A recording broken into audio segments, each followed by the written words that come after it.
이번 시간에는 내가 사업자인데 간이가세자인 상대와 거래를 했을 때 어떤 효과가 있는지 말씀을 드리겠습니다.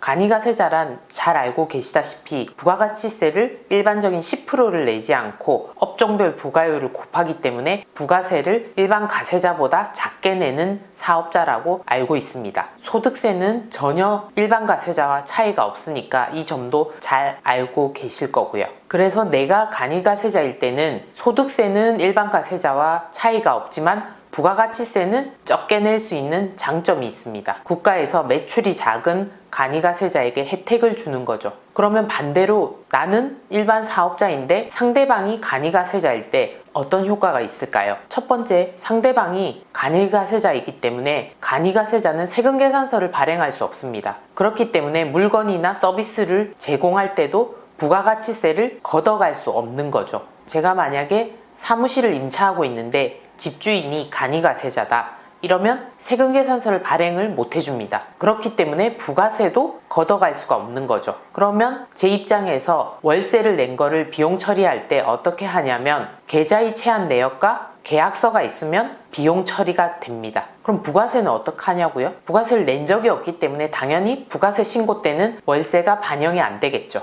우리가 항상 사업을 할 때 큰 줄기로 따지셔야 됩니다. 부가가치세와 소득세 또는 부가가치세와 법인세 이렇게 따지셔서 내가 돈을 지불했을 때 부가세가 있으면 그걸 공제받을 수 있느냐 없느냐를 따져서 공제 처리 여부를 결정하는 게 부가가치세 신고고요. 부가세 공제 여부와 상관없이 비용 처리를 할 수 있느냐 없느냐를 따지는 게 소득세와 법인세입니다. 그러면 집주인이 간이가세자였기 때문에 부가세는 내지도 않았고 부가세 공제도 받을 수 없습니다.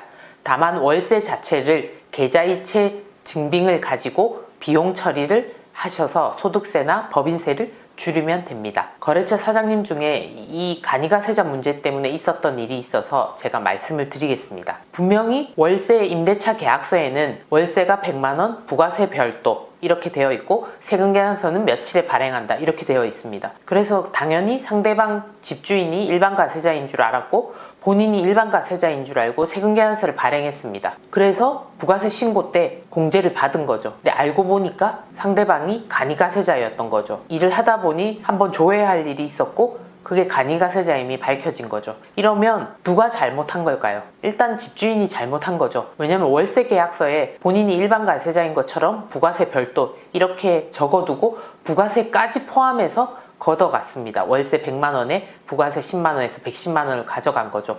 거기다가 가져갔으니 당연히 세금계산서까지 발행을 해버린 거죠. 간이가세자는 발행을 할 수 없습니다. 그래서 이런 경우에는 어떻게 하냐면 부가세를 당연히 임차인에게 돌려줘야 되고요. 세금계산서를 반영해서 부가세 신고를 했던 임차인은 부가세를 수정 신고를 해야 되겠죠. 그 세금계산서는 잘못되었으니 당연히 신고서에서 빼고 그 금액만큼 부가세를 추가 납부를 해야 합니다. 그러면 당연히 가산세가 나오겠죠. 예전에 신고한 내역에 부가세 공제를 받았던 부분이 잘못된 거기 때문에 지금 와서 신고할 때는 가산세를 내야 합니다. 이 가산세 부분은 책임 소재를 따져서 집주인이 가산세를 부담해 주시던지 아니면 월세에서 차감하든지 이런 식으로 해결을 해야 될 것 같습니다. 그리고 하나 더 말씀드리면 사업자들이 직원들과 밥을 먹거나 아니면 소모품을 사거나 이런 경우가 많죠. 그때 카드를 많이 씁니다. 카드는 세금계산서랑 똑같은 기능을 합니다. 또는 현금을 주고 사업자용 현금 영수증을 발급하면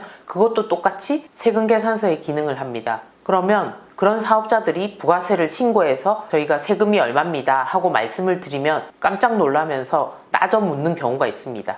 내가 이렇게 카드를 많이 썼는데 왜 부가세 공제가 이거밖에 안 됐죠? 세금이 왜 이렇게 많이 나왔죠? 이런 질문을 많이 합니다. 그러면 저희가 카드 명세서를 이렇게 분석해서 한번 말씀을 드리죠. 대표님이 또는 직원분들이 밥을 먹거나 물건을 샀을 때 상대방이 간이가세자여서 공제를 많이 못 받아서 이런 결과가 발생했습니다. 이렇게 말씀드립니다. 왜냐하면 거래 건수는 엄청 많고 금액도 많이 사용했지만 실제로 직원들과 가서 밥을 먹은 그 사업장이 간이가세자였다면 우리는 부가세 공제를 받을 수가 없습니다. 인터파크나 지마켓에서 물건을 샀을 때 소규모로 판매를 하시는 분들이 많아요. 그분들도 간이가세자이면 우리가 물건을 사업용으로 샀다고 하더라도 공제를 받을 수 없습니다. 우리가 거래하는 상대방이 간이가세자일 때는 어떻게 보면 불리한 경우가 이렇게 있습니다. 밥값은 8,000원으로 정해져 있는데 그 안에 부가세가 있느냐 없느냐에 따라서 공제를 받고 못 받는 경우가 생기는 거죠. 같은 물건값이라도 볼펜 한 자루에 1,000원이었는데 상대방이 일반 가세자이면 그 안에 있는 90원 정도를 공제받을 수 있고, 상대방이 간이가세자이면 나는 90원을 공제를 못 받습니다. 그래서 그런 부분에서 조금 불이익을 보게 되는 거죠. 그렇지만 전체 1,000원에 대해서는 소득세나 법인세 신고 때 비용 처리를 할 수가 있으니까 또 너무 안타까워 하시지는 마시기 바랍니다. 이번 시간에는 상대방이 간이가세자였을 때 내 세금에 어떤 영향을 미치는지에 대해서